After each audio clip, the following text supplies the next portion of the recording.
I think you need a pretty good toolbox. Okay? And the toolbox, okay, in Los Angeles, you're correct, with very different sort of a habitat, okay, terrain-wise especially, climate-wise, but still, we have a severe problem around, and we're getting on top of it. But it's taken a lot of strategies. I don't think any one strategy will do. Now, I mentioned this low impact development strategy. So what we're looking at, and I think that could be maybe possibly a word here also, is putting these kinds of systems from small to large throughout the entire watershed. Okay, now imagine you have many, many watersheds coming off of your mountains here, especially in San Salvador, but in the country throughout the country.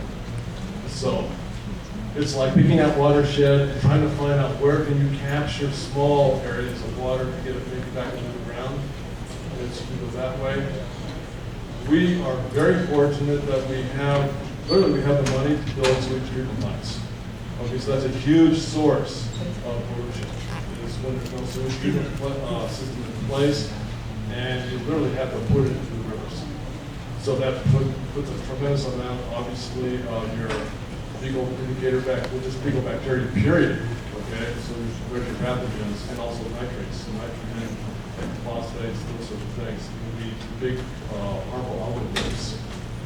So again, there's probably as many ways as you can maybe take that water, lift it, and run it through a small system, kind of like along the lines I described.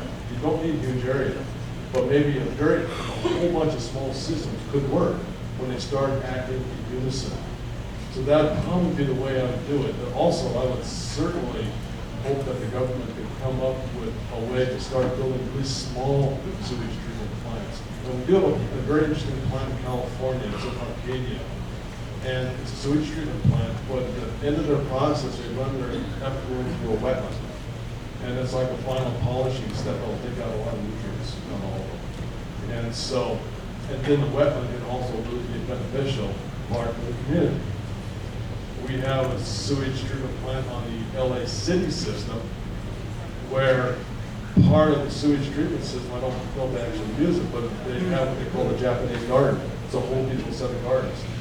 And they actually have weddings there. I don't know how many of you women would like to have a wedding in a sewage treatment plant, but they do there. Okay, it's a very beautiful spot. But you could maybe size a series of very small plants that at least do primary treatment, and then maybe couple those with a small wetland, to at least start to reduce the level of pollutants at like a finish as a final stage. It certainly wouldn't be drinking water stage, but it would be much better than just having to go straight into the river. Well, it's got to be a whole combination of things. And it's not just a technical effort, it's a societal effort. So you have to get at it from not only, I mean, this is really multidisciplinary. This is civil engineering, environmental scientists, community activists, and community organizers, politicians, the whole gamut. Good luck with the politicians, because they're like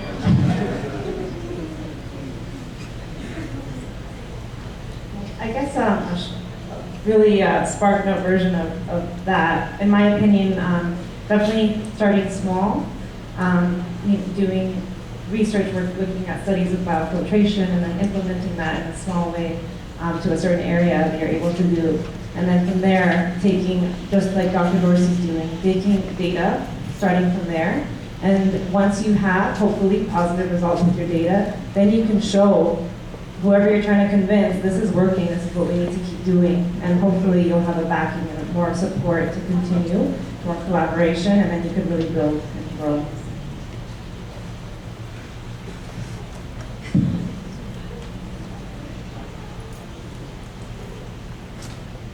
Okay, first of all, thank you for your nice presentation. I was wondering how you control all of the geotechnical aspect when you put a lot of water where it wasn't in the soil, so you're changing all the pressure inside, you're changing all of the geotechnical features of the soil. So how you control that they won't be in settlement of any houses or washover of some foundation of some nice large buildings or even some big cavitations. It's not so simple when you get some water there. Well, I did not have it. I'm not sure of the exact design. I never saw the final design piece of that, but I figured that it had been engineered so that all that was taken into consideration. And actually, that's a very good question. I don't have the answer to that, but I would imagine that it was engineered with those sorts of considerations, so that when they did put that structure in, it's a very massive structure too.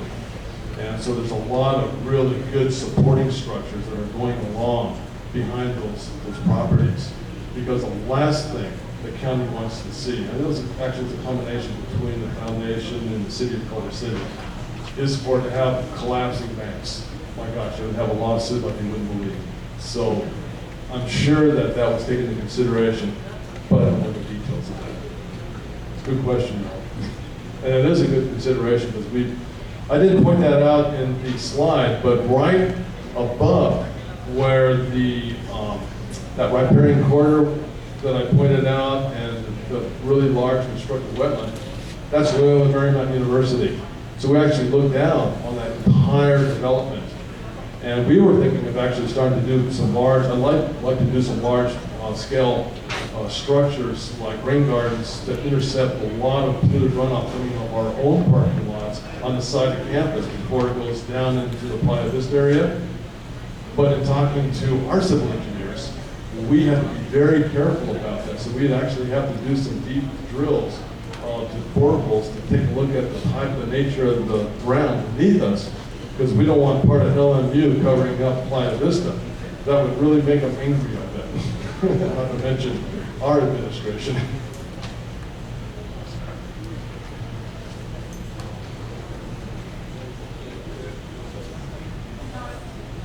I would just call an engineer, that's what I would do. But again, it's just emphasizing the fact that you really need a collaboration for these types of projects because you need different mindsets coming from different angles, answering these different problems to solve that.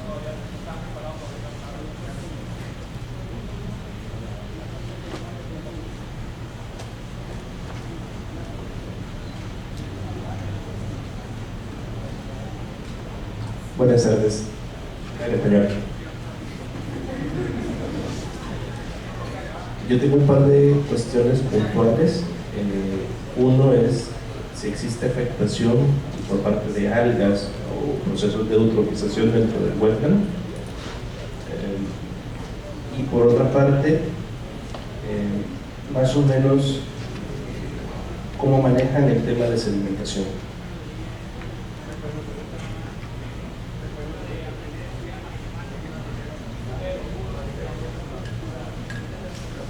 Okay, regarding algae, it's rather interesting, but the runoff coming down Bionic Creek is actually fairly low in nutrients. We certainly do have nutrients in there, but not the type, not the levels that would actually cause algal blooms.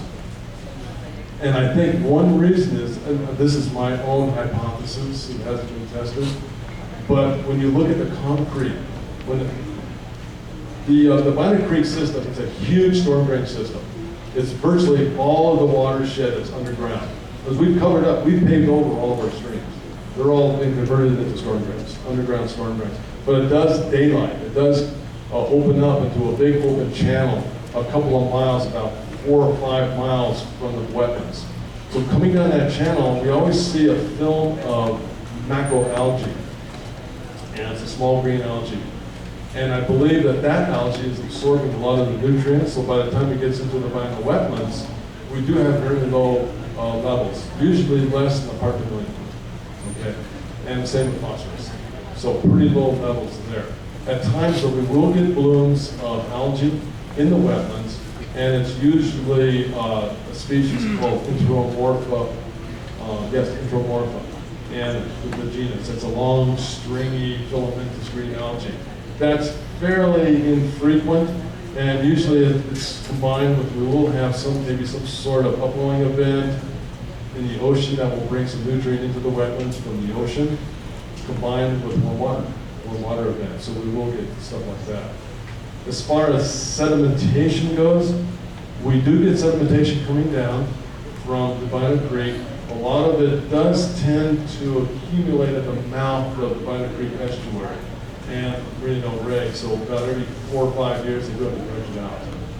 And in fact, it's kind of interesting because when they dredge it out, they literally have to do a lot of measurements around it, and some of it will have metal in it, like lead and zinc. And so they'll have to do a special situation where they'll either have to dredge that out and actually literally cart it away to a landfill for hazardous waste, or treat it on site. What they do is they literally pump it down the beach into a special area where they actually have a process to separate those metals out, which is pretty amazing. In the wetlands themselves, we don't see a lot of heavy sedimentation. And in fact, what we're seeing is, as Stephannie mentioned, I didn't mention my talk, but we don't get a full tide going into the vinyl wetlands. It's what we call a muted tide. We only allow 1.1 meters of water in. When it gets tide level gets above that, the tide gates shut, because we have a sensitive bird species that lives in the pickleweed on the marsh flats and the buildings that manage sparrow. So, especially when it's nesting, so we don't want to disrupt that bird. It's one of our protected species. Also, we've got a full tide in there during certain times of the year when we have king tides. We could wind up flooding out a lot of the properties behind the wetland on this one of these main boulevards. So the managers of the wetlands kind of keep an eye on that. We don't see a lot of heavy sedimentation. Maybe the tide channels are eroding and getting wider, which is interesting. That's an interesting process. I want to get together with Dr. Carmona here because I think we've got a little crab that makes burrows in the side of the banks of the tide channels, and then as the tide goes in and out of these holes, they suddenly collapse, and that's causing this channel to become wider and wider over the years, and it's coming more serpentine, the shape of what you would expect a natural system. So I consider these crabs little, I think this is the ones they're doing, like little bioengineers. It's awesome. I love these things. So that's a great one for us to get together and figure out. So does that answer the question?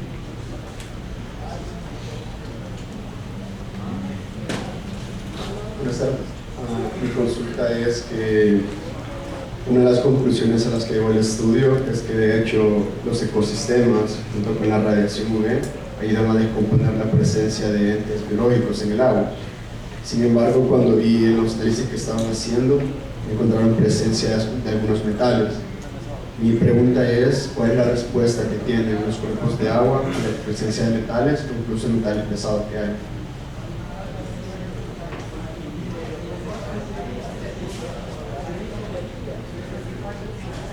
So my study looked at specifically bacteria. I also have worked with heavy metals with Dr. Dorsey. And there's also a reduction in heavy metals because it actually gets trapped in the soils when you have these natural systems. But we also have animals in the environment that actually accumulate metals. Animals like mussels, they are filter feeders.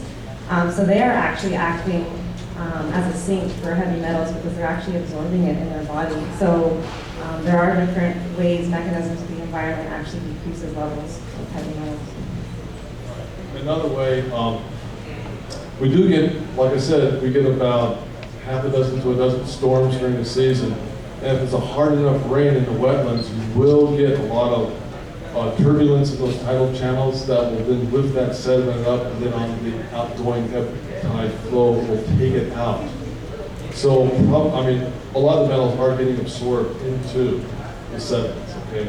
But not a huge amount, okay? Because the majority of those metals coming down Bina Creek, it's only probably a small percentage of water is actually flowing into the wetland itself. A lot of that's going into Santa Monica Bay, and then that's where it gets tremendously diluted and carried up or down the coast depending on the ocean currents. Some on the particles will settle out at the mouth, and that's what I'm talking about, where we probably will find a lot of metals that are dredged out. But yes, I don't have data on exact numbers, the amount of metals in the sediments, in the wetland tide channels. But the Santa Monica Bay Restoration Commission does. If you're interested in that, if you remember that, it's the Bay Foundation is the name of the group. If you go and do a search on one of the nets like Google and put in the Bay Foundation or Santa Monica Bay Foundation, you will get to their website, and they have about 3 major baseline study reports. And one of those reports gives a tremendous amount of data on metals in plants and sediments and things like that. So you can actually see the graphics. It's a great source of data and information for baseline data.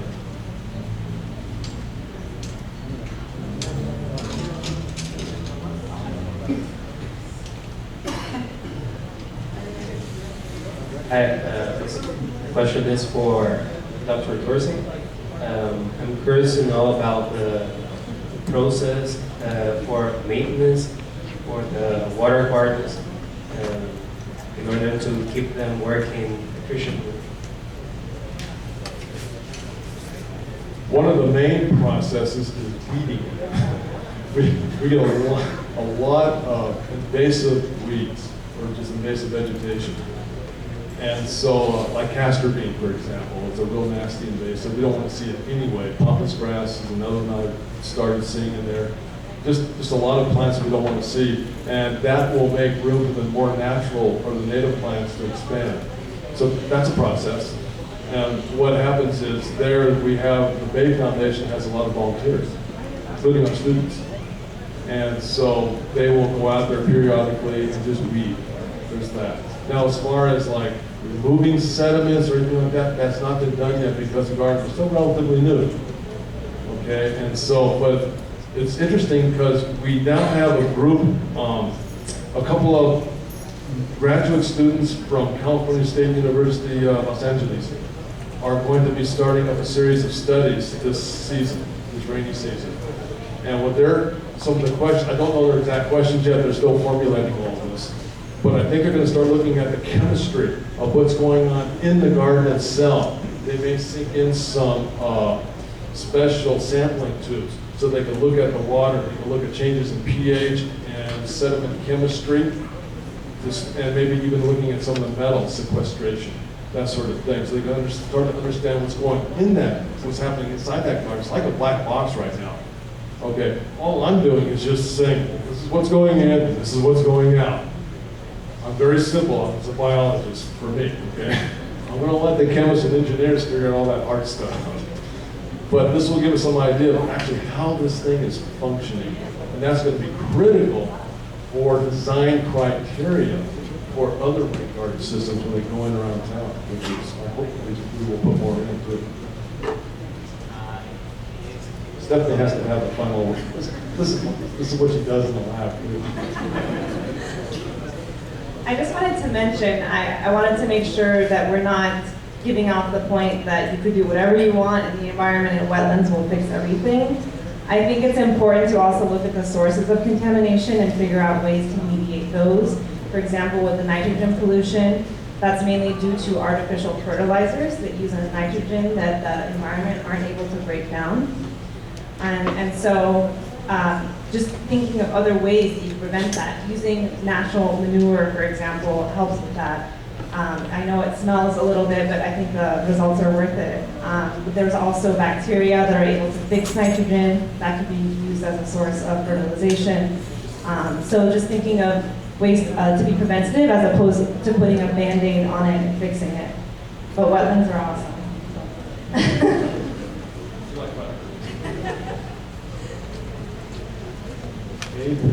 Gracias a doctor y Stephannie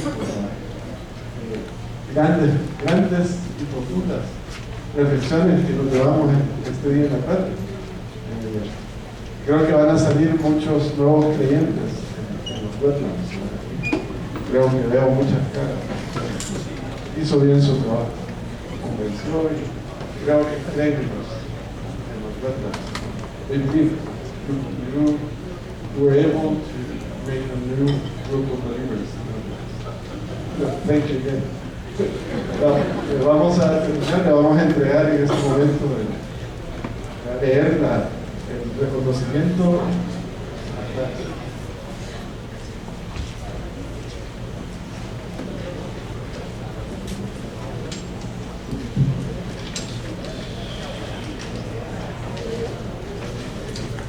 Voy a leer, como dicen, la Facultad de Ingeniería y Arquitectura de la Universidad Centroamericana de Salvador, José Caña, otorga el siguiente reconocimiento a Stephannie Kaweckie por su participación en la ponencia de The Balance of Resistant Bacteria in Waters of the Lower Badona Creek Watershed, Los Ángeles County, California, en el 6º Congreso de Ingeniería y Arquitectura, 5 y 6 de octubre, firman el decano y el vicerrector.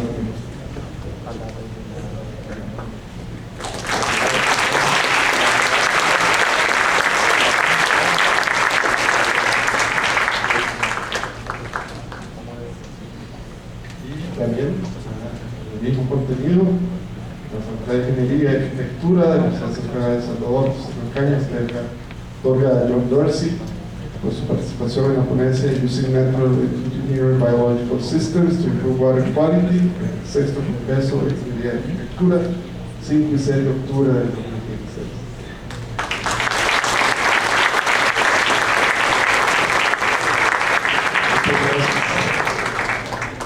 Bueno, con esto terminamos con la última presentación y pasamos a la siguiente fase, al cierre del Congreso.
Quiero invitar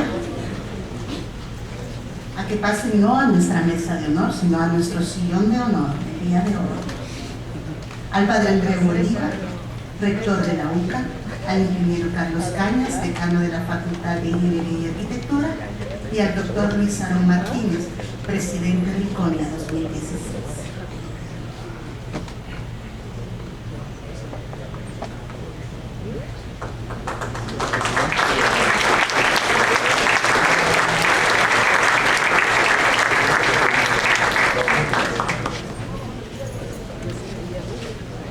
Laudato si, mi Señor, alabado seas, mi Señor, cantaba San Francisco de Asís. En este hermoso cántico nos recordaba que nuestra casa común es también como una hermana, con la cual compartimos la existencia, y como una madre bella que nos acoge entre sus brazos. Alabado seas, mi Señor, por la hermana, nuestra Madre Tierra, la cual nos sustenta y gobierna y produce diversos frutos con coloridas flores y hierbas. Iniciamos nuestro CONIA 2016 con Laudato Si y queremos cerrarlo también recordando que esta tierra es la casa de todos. Queremos, para iniciar el acto de clausura de este CONIA 2016, presentar al doctor Arón Martínez, presidente del CONIA 2016.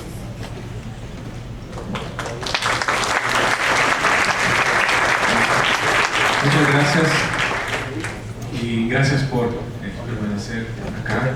Ha sido una jornada sumamente larga, sumamente diversa, con muchas actividades. Los invito a quedarse. Tenemos un cóctel preparado para ustedes, para poder departir y compartir. Yo simplemente quizás me quiero limitar a agradecer a todas las personas que han estado involucradas en este Congreso. Definitivamente el comité organizador, el equipo que fue formado para organizar el Congreso, lo tomó con mucha responsabilidad, se apropió del mismo. Y definitivamente han sido muchas horas, mucho esfuerzo, el cual ha sido puesto en esta actividad. Y agradezco personalmente a todas aquellas personas de los departamentos académicos de la Facultad de Ingeniería y Arquitectura que participaron en el desarrollo del Congreso. Además, el agradecimiento es muy profundo en todas las universidades internacionales que han participado, particularmente el caso de Loyola. Sabemos que no ha sido una tarea fácil el poder gestionar un viaje de una delegación tan numerosa y tan distinguida que nos ha enriquecido de gran manera con sus conocimientos, con sus experiencias.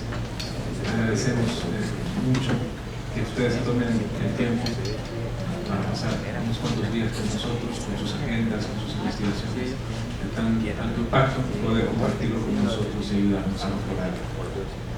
También agradezco al doctor Mauricio Poli por su gestión en traer a dos excelentes ponentes quienes vienen desde Europa, desde la Universidad Politécnica de Cataluña, desde la Universidad de Padua, que definitivamente nos han enriquecido también con sus conocimientos y sus experiencias.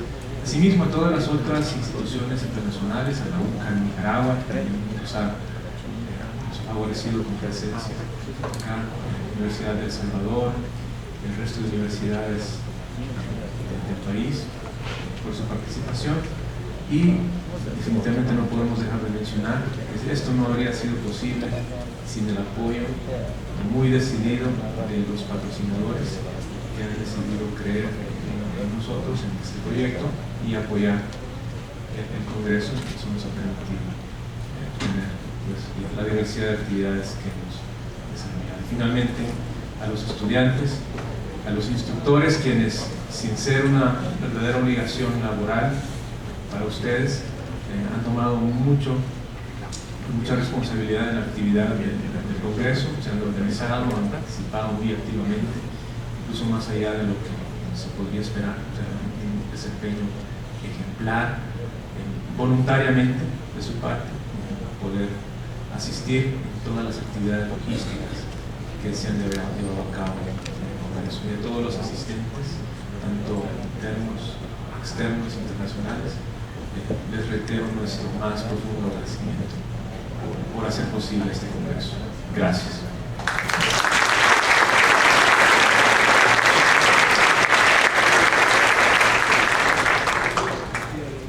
Queremos en este momento entregar un reconocimiento a los patrocinadores de nuestro Congreso CONIA 2016, Soluciones Tecnológicas Sostenibles, y también a aquellos estudiantes internacionales que decidieron tomar su tiempo y poder compartir con nosotros tanto conocimiento en nuestros días.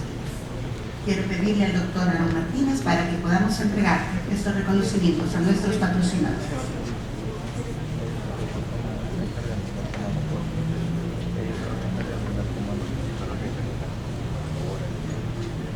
Queremos entregarle un diploma y un reconocimiento, el diploma de CECI, la Facultad de Ingeniería y Arquitectura de la Universidad Centroamericana José Simeón Cañas, otorga el siguiente reconocimiento a Dorsey, El Salvador SADCB, por ser patrocinador del 6º Congreso de Ingeniería y Arquitectura, llevado a cabo en Antiguo Cuscatlán, El Salvador, los días 5 y 6 de octubre del año 2016.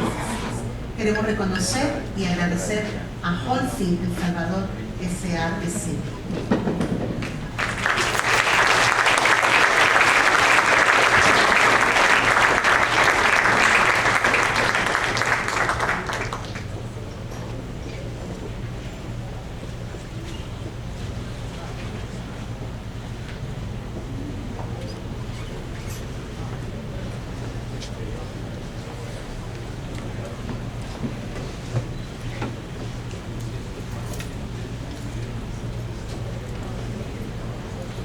También queremos agradecer a Siemens S.A.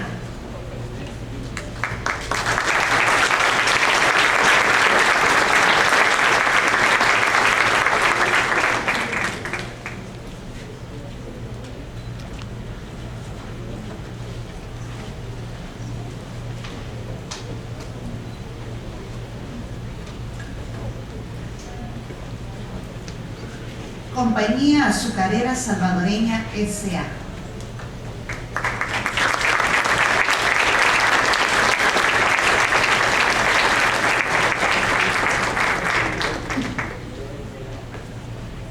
Constructora Tiza